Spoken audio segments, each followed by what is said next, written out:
ದಾರಿ ತಪ್ಸೋಕ್ಕೆ ಬೇರೆ ಯಾವುದೋ ಜಾಗ ಕರ್ಕೊಂಡ್ಬಂದಿದ್ದಾನೆ. 4 ತದ್ಕಿದ್ರೆ ಬಾಯ್ ಬಿಡ್ತಾನೆ.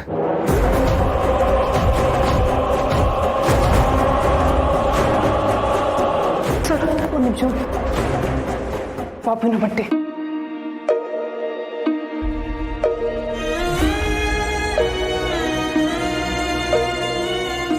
ಇದು ನಮ್ಮ ಮೀರಪಾಪು ಬಟ್ಟೆನೆ.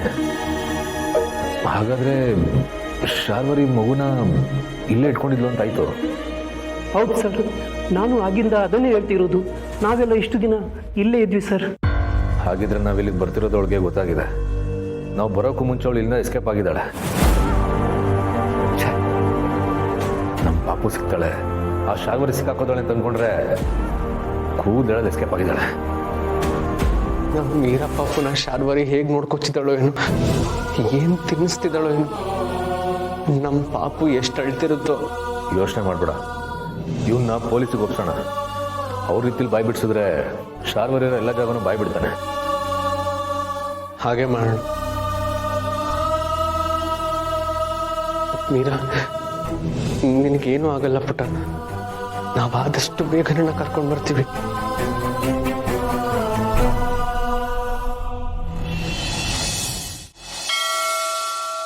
ಅಯ್ಯೋ, ಇವಳಿಗೆ ಹಾಲೇ ಸಾಕಾಗ್ಲಿಲ್ಲ ಅನ್ಸುತ್ತೆ. ಹೊಟ್ಟೆ ಹಸುವಿಂದ ಅಳ್ತಾ ಇದ್ದಾಳೆ. ನನ್ನ ಹತ್ರ ಇದ್ದ ಚಿಲ್ಲರೆ ಕಾಸು ಖಾಲಿ ಆಗೋಯ್ತು. ಈಗ ನಾನು ಏನು ಮಾಡಲಿ? ಇವಳಿಗೆ ಹಾಲು ಎಲ್ಲಿಂದ ತಗೊಂಡು ಬರಲಿ?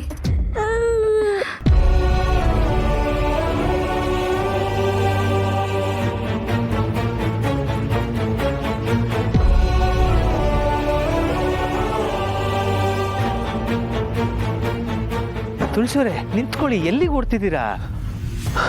ಮೀರಾ, ಮೀರಾ. ಅಯ್ಯೋ, ಇವಳನ್ನ ನನಗೇನು ಅಂತ ಕರ್ಕೊಂಬಂದು.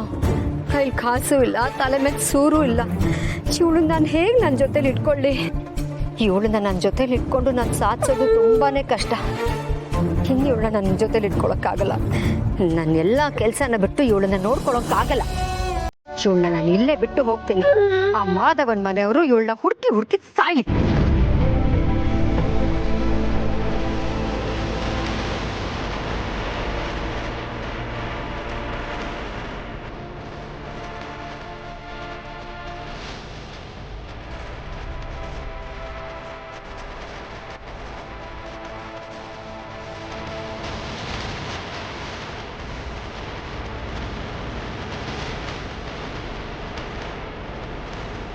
ತುಳಸಿಯವರೇ, ಎಲ್ಲಿ ಓಡ್ತಿದ್ದೀರಾ? ಏನಾಯ್ತು?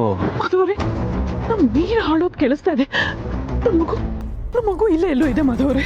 ನೋಡಿ, ಎಲ್ಲ ಮಕ್ಕಳು ಅಳೋದು ಒಂದೇ ರೀತಿ ಕೇಳಿಸುತ್ತೆ. ನೀವು ಯಾವಾಗಲೂ ಮೀರಾ ಬಗ್ಗೆ ಯೋಚನೆ ಮಾಡ್ತಿರ್ತಿರಲ್ಲ, ಅದಕ್ಕೆ ನಿಮಗೆ ಅದು ಮೀರಾನೇನೋ ಅಂತ ಅನಿಸುತ್ತೆ. ಸುಮ್ಮನೆ ಆತಂಕ ಪಡ್ತಾ ಇದ್ದೀರಾ? ಇಲ್ಲ ಮಧುವರೇ, ಅದು ನಮ್ಮ ಮೀರನ್ ಧ್ವನಿನೇ ಅಂತ ನನ್ನ ಮನಸ್ಸು ಹೇಳ್ತಾ ಇದೆ.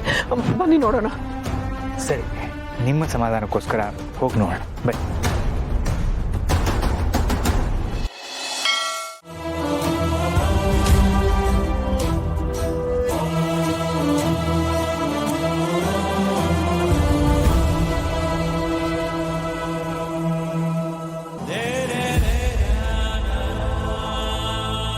ಮಧುವರೇ, ಮಗು ಎಲ್ಲೋ ಅತ್ತಂಗೆ ಕೇಳಿಸಿದ್ದು.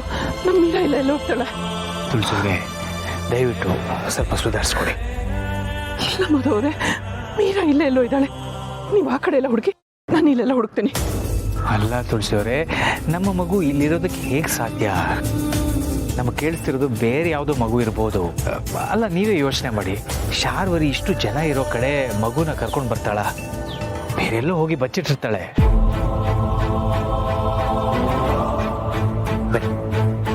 ನೀವು ಕಾಲ್ ಮಾಡಿದಾಗ ಆ ರೌಡಿ ಶಾರ್ವರಿ ಇರೋ ಜಾಗ ತೋರಿಸ್ತೀನಿ ಅಂತ ಕರ್ಕೊಂಡು ಹೋಗ್ತಿದ್ದಾನೆ ಅಂತ ಹೇಳಿದ್ರಿ. ಏನಾಯ್ತು? ಅವನು ಶಾರ್ವರಿ ಇರೋ ಜಾಗ ಏನೋ ತೋರಿಸ್ದ. ಆದರೆ ನಾವು ಅಲ್ಲಿಗೆ ಹೋಗೋ ಅಷ್ಟರಲ್ಲಿ ಶಾರ್ವರಿ ಆಗಲಿ ಮೀರಾ ಆಗಲಿ ಇರಲಿಲ್ಲ. ನಾವು ಬರ್ತಿರೋ ವಿಚಾರ ಗೊತ್ತಾಗಿ ಅವ್ರು ಬೇರೆ ಕಡೆ ಹೋಗ್ಬಿಟ್ಟಿದ್ರು. ಈಗ ರೌಡಿನ ಪೊಲೀಸರಿಗೆ ಒಪ್ಸಿದ್ದೀವಿ. ನೋಡೋಣ ಏನಾದರೂ ಬಾಯ್ ಬಿಡ್ತಾನ ಅಂತ. ಆ ಶಾರ್ವರಿ ಮೀರಾನ ಎತ್ಕೊಂಡು ಹೋಗಿ ತುಂಬ ದೊಡ್ಡ ತಪ್ಪು ಮಾಡಿದ್ಲು.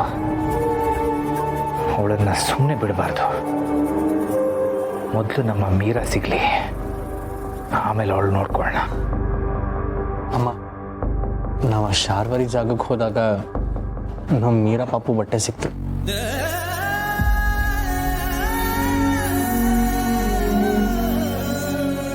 ಹೇಗಿದೆಯಾ ಮೀರಾ? ನೀನಿಲ್ದೆ ಒಂದೊಂದು ಕ್ಷಣನೂ ತುಂಬಾ ಹಿಂಸೆ ಅನ್ನಿಸ್ತಿದೆ. ಆದಷ್ಟು ಬೇಗ ನಮ್ ಕಣ್ಮುಂದೆ ಬಾ. ತುಳಸಿಯವರೇ, ನನಗೆ ಅರ್ಥ ಆಗತ್ತೆ. ಈ ಸಮಯದಲ್ಲಿ ಮಗುವಿನ ಒಂದು ವಸ್ತು ಸಿಕ್ಕಿದ್ರೂ ಮನಸ್ಸಿಗೆ ತುಂಬ ದುಃಖ ಆಗುತ್ತೆ. ನೀವು ಧೈರ್ಯವಾಗಿರಿ. ಮೀರಾ ಆದಷ್ಟು ಬೇಗ ನಿಮ್ಮ ತೋಳಲ್ಲಿ ಸೇರ್ತಾಳೆ.